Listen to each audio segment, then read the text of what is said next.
Switzerland tourist visa का rejection rate क्या है, सक्सेस रेशियो क्या है, वीजा लग रहे हैं नहीं लग रहे हैं। आज की वीडियो दोस्तों टोटली हिंदी में बनाऊंगा और आपके सारे डाउट्स को प्रॉपरली क्लियर करूंगा with proper facts and figures. सबसे पहले हम बात करेंगे what is the success ratio. अगर जिन लोगों को नहीं पता, मैं एक चीज क्लियर कर दूं कि 1 जुलाई को सबमिशन हुई थी। सबसे पहले सबमिशन 1 जुलाई को हुई थी, उसके बाद 5 जुलाई, 8 जुलाई, 12 जुलाई और आज 15 जुलाई। एवरी मंडे और एवरी थर्सडे को सबमिशन होती है दिल्ली में। सो थिंग इज दैट दोस्तों कि अभी सिर्फ और सिर्फ पहली बात, अभी सिर्फ और सिर्फ 15 डेज हुए हैं and you people are expecting success rate. दोस्तों कभी भी जब स्टैट्स की बात आती है ना, स्टैटिस्टिक्स हम बोलते हैं हम कि हमने एनालाइज करना है डाटा को, वो डाटा सबसे पहले चाहिए होता है। वो डाटा हमेशा क्वार्टर का बनता है या सेमेस्टर का बनता है या ईयरली बेसिस पे बनता है। जो आप लोग पिक्चर थंबनेल पे देख रहे हो ना, जिस पे लिखा है कि 21,000 वीजा अप्लाइड और रिफ्यूज इतने हो गए, 7.9 समथिंग जो रिफ्यूजल रेट है वो 2020 का है।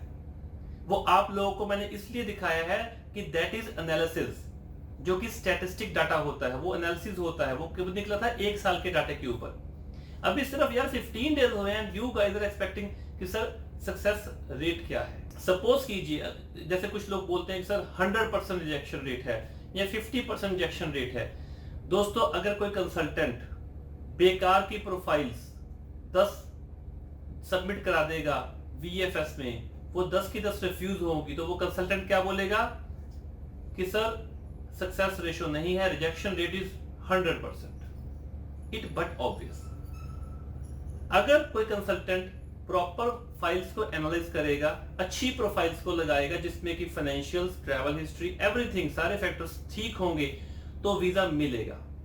अगर आपकी बेकार प्रोफाइल है और एजेंट ने आपको कहा हाँ जी सर आपका वीजा हो जाएगा, तो रिजेक्शन चांसेस उसमें होंगे। वो तो पहले भी होते थे, अब भी होंगे, उसमें कौन सा नई चीज है।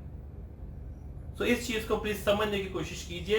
सक्सेस रेशियो, रिजेक्शन रेशियो, ये सारी चीजें आप अगर 1-2 महीने के बाद देखेंगे तब आपको प्रॉपर समझ आएगा। अब बात करते हैं प्रॉपर एनालिसिस की। सक्सेस रेशियो स्विट्जरलैंड का पिछले 3-4 साल में किस तरह से रहा है, हाउ इट वाज। मेरे पास सारे के सारे न्यू दिल्ली कॉन्सुलेट के हैं सिर्फ और सिर्फ। इसमें आप चेक कर सकते हैं, खुद देख सकते हैं आप स्क्रीन पे कि स्विट्जरलैंड में सबसे ज़्यादा फाइल्स उस टाइम सबमिट हुई थी 2019 में 1,71,004 फाइलें, जिसमें से 1,60,825 को वीज़ा ग्रांट ही हुआ था, मतलब कि 10,000 रिजेक्शन थी एंड रिजेक्शन रेट वाज 5.86%। और अगर मैं आइसलैंड की बात करूं तो 644 एप्लीकेशन जो है न्यू दिल्ली में सबमिट हुई थी, 556 को वीज़ा दिया गया था, 11.96 वाज द रिजेक्शन रेट। सो उस टाइम रिजेक्शन रेट सिर्फ 5.86% था। अगर मैं 2020 की बात करूं तो स्विट्जरलैंड में जो रिजेक्शन रेट था दैट वाज अप्रॉक्सीमेटली 7.96%। ये मैं बात कर रहा हूँ जनवरी, फरवरी और मार्च की, क्योंकि अप्रैल में लॉकडाउन शुरू हो गया था दोस्तों। अगर इससे पीछे भी जाऊँ 2018 में भी देख लूँ, तब भी स्विट्जरलैंड का जो रिजेक्शन रेट था दैट वाज अप्रॉक्सीमेटली 5.28। सो दोस्तों स्विट्जरलैंड ने हमेशा ही वीज़ाज दिए हैं। इस बार भी एम्बेसी ओपन हुई है वीज़ा देने के लिए, लेकिन ये साल के स्टैट्स है। आप लोग तो 15 डेज तक वेट नहीं कर रहे हो। 15 डेज में आप लोगों ने अनुमान लगा लिया कि हाँ भाई रिजेक्शन रेट 100% हो रही है या 50% हो रही है। अगर बैड फाइल्स जाएंगी तो फिर इसी तरह से वीज़ा रिफ्यूज होंगे। और एक चीज़ बहुत इंटरेस्टिंग है, किसी पर्सन का फोन है, वो कहते हैं सर किसी कंसल्टेंट ने बोला है कि अगर आप एशियन कंट्रीज गए होंगे तो आपको वीज़ा नहीं मिलेगा। What a bullshit. मतलब कुछ भी, मतलब यूट्यूब इज ओपन सोर्स, आप कोई भी बंदा वहां पे बैठकर कुछ भी बोल सकता है। आई अंडरस्टैंड, बट यार कुछ तो रिसर्च करके बोलो।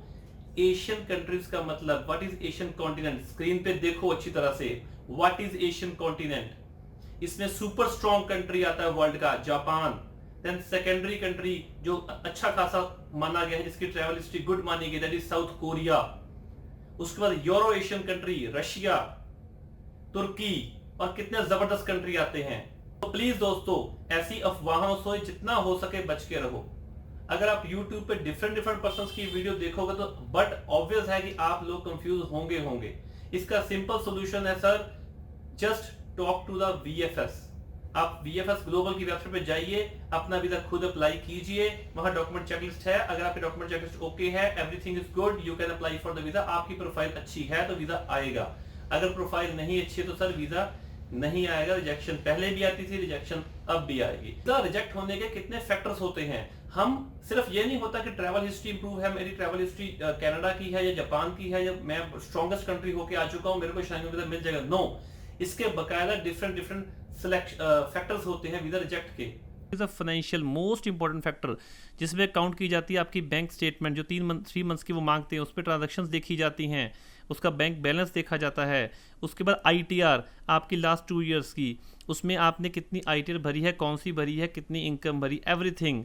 देन सोशल टाइज, आप मैरिड हैं या नहीं, या आप सिंगल हैं। अगर मैरिड है तो आप अकेले जा रहे हो, पीछे टाइज हैं या नहीं, या आप मैरिड हैं, आप कपल जा रहे हो, पीछे बच्चे हैं या नहीं, या मैरिड हो और दोनों जा रहे हो, पीछे कोई भी टाइज नहीं है। Very important factor. Travel history, अब कई लोगों को क्या होता है कि ट्रैवल हिस्ट्री उनकी इंप्रूव नहीं होती, बिल्कुल फ्रेश पासपोर्ट है, यस उनके रिफ्यूज़ल के चांसेस बढ़ सकते हैं। लेकिन अब अगर किसी की ट्रैवल हिस्ट्री कनाडा की है, अमेरिका की है, वो बंदे कुदरती ओवर कॉन्फिडेंट हो जाते हैं, उनको लगता है यार मेरा वीज़ा आ जाएगा। लेकिन अगर बाकी डॉक्यूमेंट्स ये वाले फाइनेंशियल, सोशल या एम्प्लॉयमेंट के बेकार होंगे तो उनका वीज़ा डेफिनेटली रिफ्यूज़ हो सकता है। और वही नेक्स्ट इज एम्प्लॉयमेंट डॉक्यूमेंट्स। इसमें प्रोफेशनल डॉक्यूमेंट्स, यानी कि जो बंदा जॉब करता है उसके प्रॉपर जॉब के डॉक्यूमेंट्स होने चाहिए, NOC जैसी लिखा है वैसी होनी चाहिए। बिजनेस के डॉक्यूमेंट्स होने चाहिए, ऑथेंटिकेट होने चाहिए, वेरीफाइएबल होने चाहिए।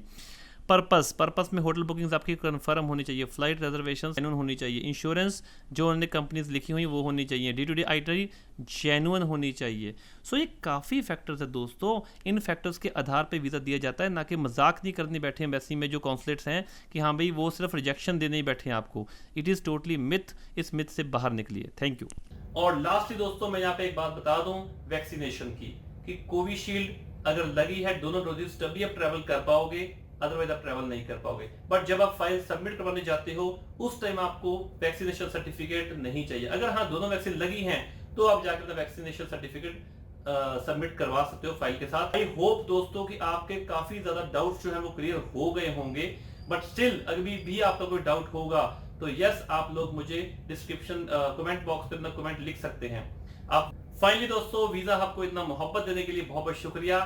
आपके लिए वीडियोस बनाता हूं आपकी डिमांड पे, और नेक्स्ट वीडियो आपको कोई भी चाहिए होगी आप मुझे कमेंट बॉक्स पे लिख सकते हैं। फिलहाल इस वीडियो में आपको अगर कोई कमी लगती है तो यस आप लोग कमेंट बॉक्स पे मेंशन कर सकते हैं। अगर मेरे व्यूज अच्छे लगे तो भी आप मेंशन कर सकते हैं, अगर आपको बुरे लगे still you can comment, definitely we will talk on that. Thank you so much दोस्तों, लव यू ऑल।